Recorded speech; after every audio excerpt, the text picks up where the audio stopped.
utos na ombudsman na magsumite ng counter affidavit sa pagtakas ni Senator Bato de la Rosa. Dinedma lamang ni Senator Robin Hood Padilla. Aris number 5, Val Gonzales, please come in. Val. Mayor Bicong magsumite sa Office of the Ombudsman ng hinihinging affidavit kay Senador Robin Padilla kaugnay sa pagtakas ni Senador Ronald Bato de la Rosa.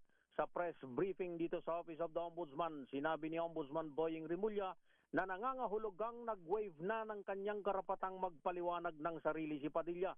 Ito'y may kinalaman sa kasong paglabag sa Presidential Decree 1829 na obstruction of justice na isinampa laban kay Padilla, Senador Alan Cayetano at dating Acting Sergeant at Arms Mao Plasca.